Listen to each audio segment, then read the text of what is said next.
जय हिंद। आज के वीडियो में हम चित्रमिति के बारे में अध्ययन करेंगे, जो कि एक मैथमेटिक्स का टॉपिक है, जिसे इंग्लिश में मेंसुरेशन कहते हैं। मेंसुरेशन में हम फॉर्मूलेस के बारे में डिस्कस करेंगे।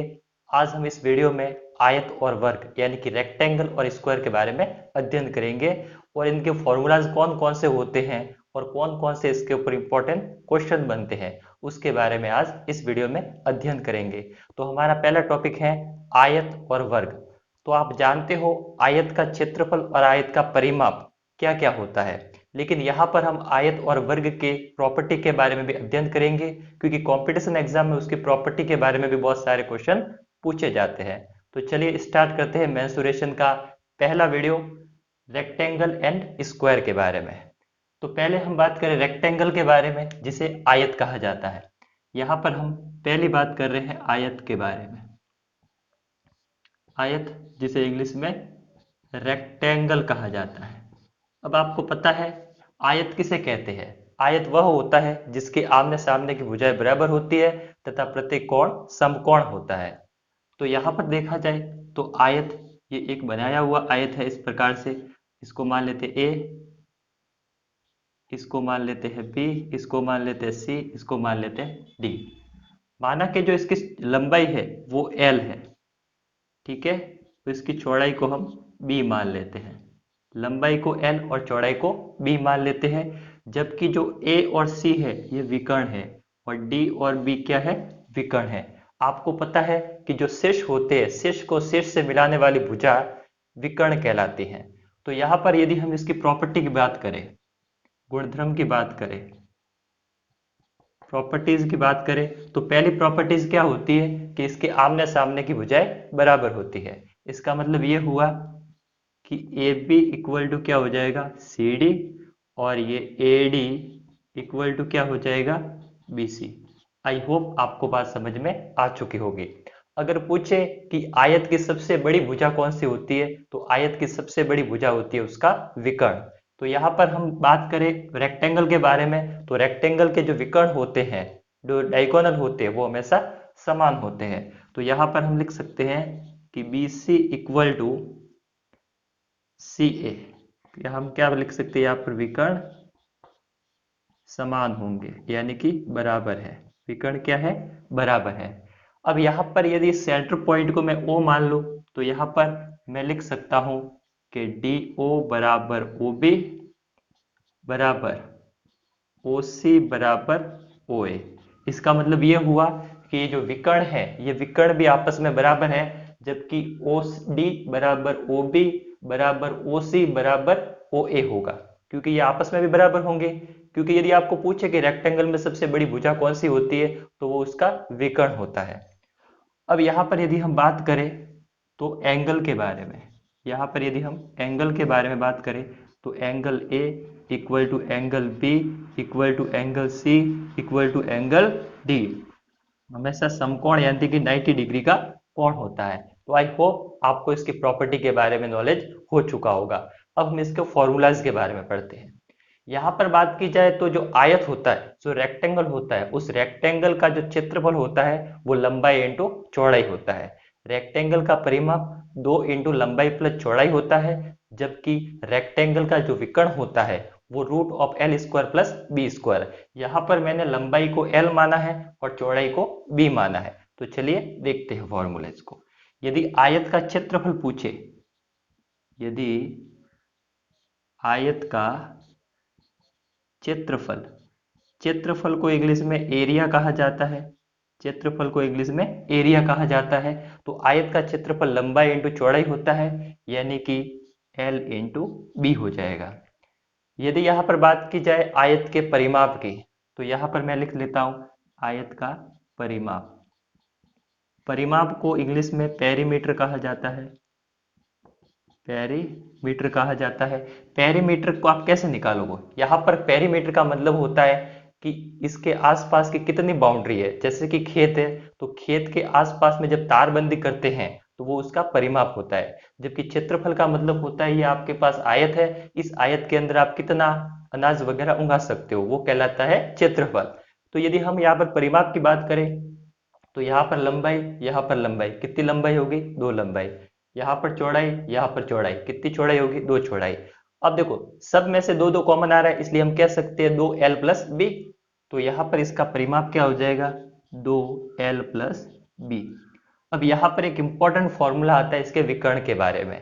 तो आयत का विकर्ण होता है √l² + b²। इसे जो पाइथागोरस प्रमेय होती है उस पाइथागोरस प्रमेय के द्वारा सॉल्व किया जाता है। आपको विकर्ण फाइंड करना है। इसमें पाइथागोरस प्रमेय क्या कहती है कि कर्ण का स्क्वायर इक्वल टू लंब का स्क्वायर प्लस आधार का स्क्वायर। इसलिए यहाँ पर यदि हम डायगोनल यानी कि विकर्ण की बात करें, आयत के विकर्ण की बात करें, तो √l² + b² होता है।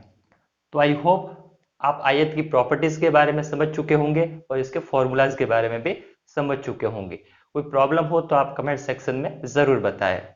यहाँ पर कंप्लीट होता है रेक्टेंगल। रेक्टेंगल में इसके अलावा कुछ भी नहीं आ सकता।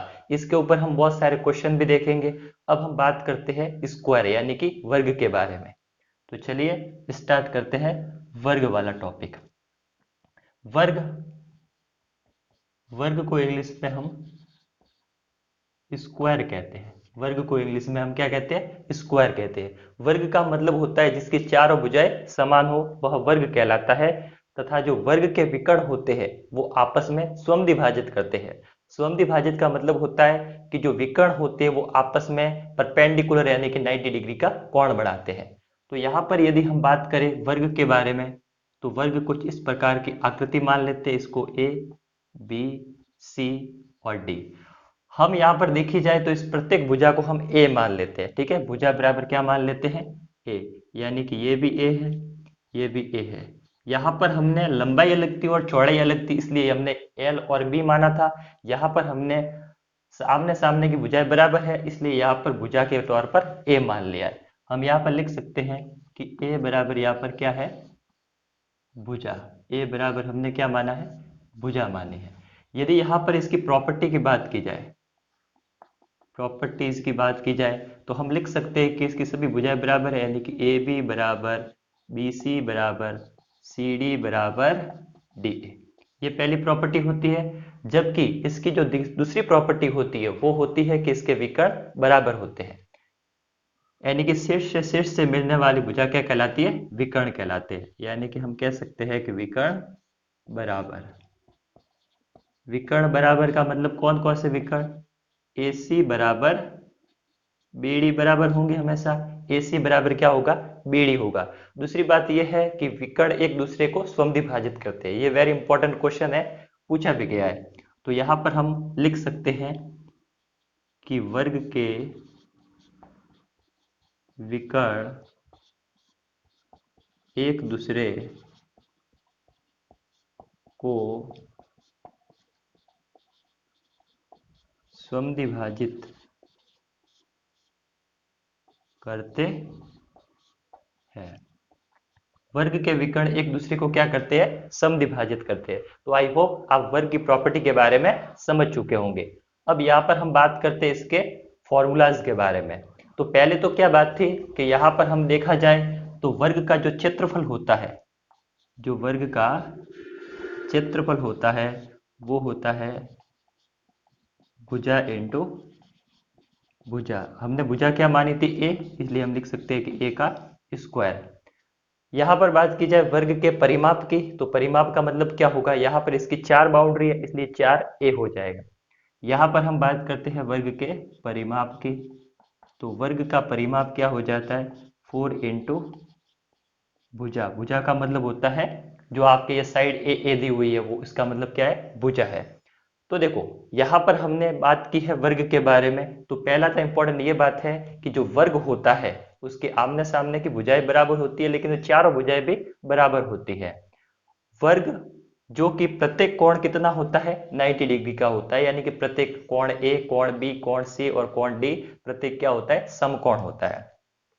इंपॉर्टेंट बात यह है कि जो वर्ग के विकर्ण होते हैं वो एक दूसरे को स्वमद्विभाजित करते हैं, यानी कि परपेंडिकुलर के ऊपर क्रॉस करते हैं, जबकि आयत में ऐसा नहीं होता है। तो ये एग्जाम में पूछा भी जा सकता है। दूसरी बात यह है कि यहाँ पर वर्ग में देखा जाए तो क्षेत्रफल की बात करें तो भुजा इंटू भुजा होगा, क्योंकि यहाँ पर हमने क्या किया था? आयत में एल इंटू बी किया था। तब यहाँ पर हम क्या, वर्ग का क्षेत्रफल भुजा इंटू भुजा होता है, जबकि जो वर्ग का परिमाप होता है वो 4 इंटू भुजा होता है। अब बात रही विकर्ण की, तो वर्ग का जो विकर्ण यानी कि डायगोनल होता है वो कितना होता है। तो यहाँ पर यदि बात की जाए वर्ग के विकर्ण की, तो आपको याद रखना है कि जो वर्ग का विकर्ण होता है वो होता है भुजा रूट में 2, यानी कि भुजा हमने क्या मानी थी a, रूट में 2। यहाँ पर ये कैसे निकला विकर्ण, यहाँ पर यदि बात को ध्यान से देखा जाए तो यहाँ पर देखो कंपेयर करके, यहाँ पर L square plus B square था, जबकि यहाँ पर क्या था a था, तो root of A square plus A square, तो रूट ऑफ 2a स्क्वायर हो जाएगा। अब ये ए स्क्वायर के ऊपर भी रूट है, यानी कि a बाहर निकल जाएगा, तो a रूट 2 हो जाएगा। इसी प्रकार विकर्ण क्या हो जाएगा, भुजा रूट में 2। तो आई होप आप रेक्टेंगल और स्क्वायर के बारे में समझ चुके होंगे। रेक्टेंगल का जो क्षेत्रफल होता है वो होता है लंबाई इंटू चौड़ाई, पेरीमीटर होता है 2 लंबाई प्लस चौड़ाई, जबकि विकर्ण होता है root of L square plus B square. जबकि स्क्वायर में बात की जाए तो स्क्वायर का जो एरिया होता है वो होता है भुजा इंटू भुजा, और जो पेरीमीटर होता है वो होता है 4 इंटू भुजा, और विकर्ण क्या होता है, विकर्ण होता है भुजा रूट में 2। तो अब हम इसके कुछ इंपॉर्टेंट क्वेश्चन देखेंगे, जिससे ये दोनों फॉर्मूलेज भी क्लियर हो जाएंगे और ये प्रॉपर्टीज भी क्लियर हो जाएगी। आई होप आपको रेक्टेंगल और स्क्वायर के फॉर्मूलेज याद हो चुके होंगे। अब उसके बेस के ऊपर कुछ क्वेश्चन देखते हैं। तो पहला क्वेश्चन जो कि बैंक पीओ एग्जाम 2009 में पूछा गया है, ये क्वेश्चन कहता है कि एक आयत का क्षेत्रफल 252 सेंटीमीटर स्क्वायर है, इसकी लंबाई और चौड़ाई का अनुपात 9:7 है, इसकी परिमिति क्या होगी। इसका आपको पेरीमीटर फाइंड करना है। पहले तो जो पेरीमीटर होता है आयत का वो होता है 2 लंबाई प्लस चौड़ाई। जब भी इस प्रकार का क्वेश्चन आपके सामने आए और अनुपात में रेशियो दिखे तो आपको हमेशा उसको x मानना है, यानी कि इसकी लंबाई कितनी हो जाएगी 9x और चौड़ाई कितनी हो जाएगी 7x। आपको यहाँ पर ऑप्शन भी दिए हुए हैं, आप वीडियो को पॉज करके उसको सॉल्व भी कर सकते हैं। यहाँ पर देखा जाए तो इस क्वेश्चन का सॉल्यूशन हम देखते हैं। तो सॉल्व करेंगे तो यहाँ पर लिखा हुआ है कि आयत का क्षेत्रफल, आयत का क्षेत्रफल लंबाई इंटू चौड़ाई L इंटू पी, कितना दिया हुआ है 252 दिया हुआ है। अब यहाँ पर मैंने क्या कहा कि जब भी रेशियो में आए उसको x मान लो, जिससे आपके पास लंबाई और चौड़ाई आ जाती है। इसका मतलब क्या हुआ, आपके पास लंबाई कितनी हो गई 9x, चौड़ाई कितनी हो गई आपके पास 7x, इसलिए आप L और B की वैल्यू इसमें पुट कर सकते हैं। तो यहाँ पर हो जाएगा 9x multiply 7x equal to 252, तो यहाँ से हो जाएगा आपके पास 63x स्क्वायर इक्वल टू 252, यानी कि आपके पास क्या हो जाएगा x square equal to 252 upon 63। ये 63 से कितनी बार कटेगा 4 टाइम्स, इसलिए यहाँ पर आपके पास x स्क्वायर इक्वल टू कितना आ जाएगा 4। तो x इक्वल टू कितना आ जाएगा रूट ऑफ 4, यानी कि x की वैल्यू कितनी आ गई 2।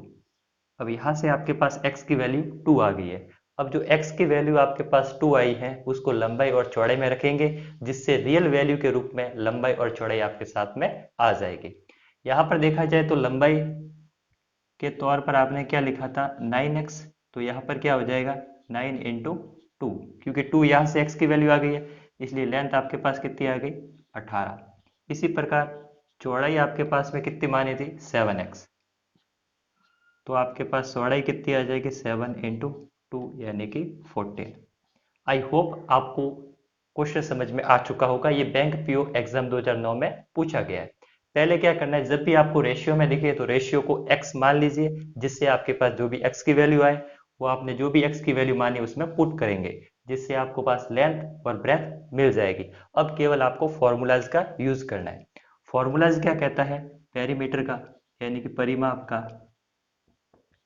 परिमाप फाइंड करने का फॉर्मूला था 2l प्लस बी, इसलिए 2 हो जाएगा। l की वैल्यू कितनी थी 18, b की वैल्यू कितनी थी 14, 2 हो जाएगा। और ये 8 4 12 का 2 हासिल का 1, और ये 32 32 दूना 64 सेंटीमीटर, ये हो जाएगा इसका आंसर। तो आप देख सकते हो इन ऑप्शन में से option number A, option number A, option number A is the correct answer. तो आई होप ये क्वेश्चन आपको समझ में आ चुका होगा। अब हम बात करते हैं नेक्स्ट क्वेश्चन की। पहले क्वेश्चन को पढ़ते हैं। नेक्स्ट क्वेश्चन कहता है उस आयत की परिमिति कितनी होगी जिसकी एक भुजा 10 सेंटीमीटर तथा विकर्ण 26 सेंटीमीटर हो। तो चलिए क्वेश्चन करते हैं। ये क्वेश्चन एसएससी एग्जाम 2008 में पूछा गया है। यहाँ पर आपको विकर्ण दिया हुआ है यानी कि डायगोनल। डायगोनल कितना दिया हुआ है? 26 सेंटीमीटर। इसकर एक भुजा भी दी हुई है। मैंने माना कि जो चौड़ाई है वो कितनी दी है? 10 सेंटीमीटर। तो आप विकर्ण का फॉर्मूला जानते हो। डायगोनल बराबर क्या होता है? Root of L square plus B square. यदि ये रूट इस तरफ जाएगा तो D square equal to L square plus B square हो जाएगा। अब यहाँ पर देखिए डी की वैल्यू कितनी दी है? 26। तो ये हो जाएगा 26 का स्क्वायर। एल की वैल्यू आपको फाइंड करनी है। बी की वैल्यू कितनी दी है? 10 सेंटीमीटर। अब यहाँ पर देखा जाए तो एल स्क्वायर इक्वल टू कितना हो जाएगा? ये हो जाएगा 26 का स्क्वायर माइनस में 10 का स्क्वायर। एक फॉर्मूला आप जानते हो, A square minus B square equal to A plus B, A minus B. तो यहाँ पर हम कर सकते हैं कि एल का स्क्वायर इक्वल टू, यहाँ पर इसमें फॉर्मूला लगाएं तो 26 प्लस 10 और 26 माइनस 10 हो जाएगा। इसलिए एल का स्क्वायर इक्वल टू कितना हो जाएगा? ये हो जाएगा आपके पास में 36 इंटू ये हो जाएगा 16। तो यहाँ से आपके पास एल की वैल्यू कितनी आ जाएगी? जब ये स्क्वायर हटेगा तो इसके ऊपर ये रूट लग जाएगा। 36 का कितना होता है? 6। 16 का कितना होता है? 4। तो एल की वैल्यू कितनी आ गई आपके पास में? एल की वैल्यू आपके पास में आ गई 24 सेंटीमीटर। यदि आपके पास एल की वैल्यू है 24 सेंटीमीटर और चौड़ाई आपने पहले मानी थी 10 सेंटीमीटर, क्योंकि एक भुजा आपको दी हुई थी, तो आप आसानी से पेरीमीटर फाइंड कर सकते हो। यदि बात की जाए इसके परिधि की, परिमाप की, तो परिमाप का फॉर्मूला आपको पता है 2l प्लस बी होता है। इसलिए ये 2 हो गया। एल की वैल्यू कितनी है? 24। बी की वैल्यू कितनी है? 10। तो ये 2 हो गया। ये हो जाएगा 4 3 और ये हो जाएगा 8 6 सेंटीमीटर। कई आंसर आ रहा है 68। C option is a correct answer. तो आई होप आप ये दोनों क्वेश्चन समझ चुके होंगे। ये कॉम्पिटिशन एग्जाम में पूछे हुए सवाल है। नेक्स्ट क्वेश्चन की ओर ध्यान देंगे। नेक्स्ट क्वेश्चन एसएससी 2005 में पूछा गया। क्वेश्चन कहता है कि किसी वर्ग का विकर्ण 4√2 सेंटीमीटर है, एक अन्य वर्ग के क्षेत्रफल के पहले वर्ग के क्षेत्रफल से दुगुना है, बड़े वर्ग के विकर्ण की लंबाई क्या होगी? यहाँ पर आपको दो वर्ग है, एक बड़ा वाला एक छोटा वाला। जो बड़ा वाला वर्ग है उसकी आपकी विकर्ण की लंबाई फाइंड करनी है। ये आपके ऑप्शन दिए हुए हैं। तो चलिए इस क्वेश्चन को करते हैं। यहाँ पर बात की जाए इस क्वेश्चन में तो पूछा उसके हिसाब से हमें चलना पड़ेगा। किसी वर्ग का विकर्ण, हम जानते हैं कि जो वर्ग का विकर्ण होता है वो क्या होता है? a√2 होता है। इसलिए विकर्ण कितना दिया है? विकर्ण दिया है 4√2 इक्वल टू क्या बराबर हो जाएगा? √2 के। √2 कट गया। यहाँ पर भुजा की लंबाई कितनी आ गई? 4। यहाँ तक बात आप समझ चुके होंगे। यहाँ पर एक बड़ा वाला वृत्त है, एक बड़ा वाला वर्ग है और एक छोटा वाला वर्ग है। अब ये वाला छोटा वाला ही होगा, तो इस छोटे वाले को हम मान लेते हैं a1। इस छोटे वाले को a1 मान लेते हैं। इसलिए a1 का जो स्क्वायर हो जाएगा वो कितना हो जाएगा? 4 का स्क्वायर। यानी कि जो a1 का जो एरिया हो जाएगा, एरिया ऑफ a1 कितना हो जाएगा? 16 सेंटीमीटर का स्क्वायर। 16 सेंटीमीटर का स्क्वायर। बट ये क्या कहता है कि जो पहले वाले था उसका दूसरे वाले से दुगुना है। यानी कि जो a2 का स्क्वायर है वो a2 का स्क्वायर कितना हो जाएगा पता है आपको? जो पहले वाला कितना था a1 का स्क्वायर, उसका क्या है? दुगुना है। इसलिए यहाँ पर आपके पास जो a2 का स्क्वायर हो जाएगा वो कितना हो जाएगा? 16 इंटू 2 यानी कि 32। तो यहाँ पर यदि देखा जाए तो a2 इक्वल टू क्या हो जाएगा? √32। तो यहाँ पर हम a2 बराबर क्या लिख सकते हैं? √16 इंटू 2। 16 का क्या होता है? 4 होता है। इसलिए a2 बराबर 4√2 सेंटीमीटर। ये हो जाएगी इसकी भुजा। यानी कि बड़े वाला जो वर्ग है उसकी भुजा ये आ गई है। अब इसने पूछा क्या है? इसने पूछा है कि बड़े वाले वर्ग यानी कि वर्ग के विकर्ण की लंबाई क्या होगी? वर्ग के विकर्ण की लंबाई फाइंड करनी है। तो हम जानते हैं कि जो विकर्ण होता है वो विकर्ण क्या होता है? विकर्ण होता है a रूट में 2। यहाँ पर आपके पास भुजा a2 है, इसलिए यहाँ पर मैंने a2 डाल दिया। अब यहाँ पर कुछ नहीं करना, सिंपल सी वैल्यू रखनी है। यहाँ पर हो जाएगा 4 रूट में 2 इंटू रूट में 2। ये 4 इंटू में रूट टू कितना हो जाएगा 2, इसलिए जो विकर्ण की लंबाई हो जाएगी वो हो जाएगी 8 सेंटीमीटर। तो ये 8 सेंटीमीटर आपका आंसर होगा।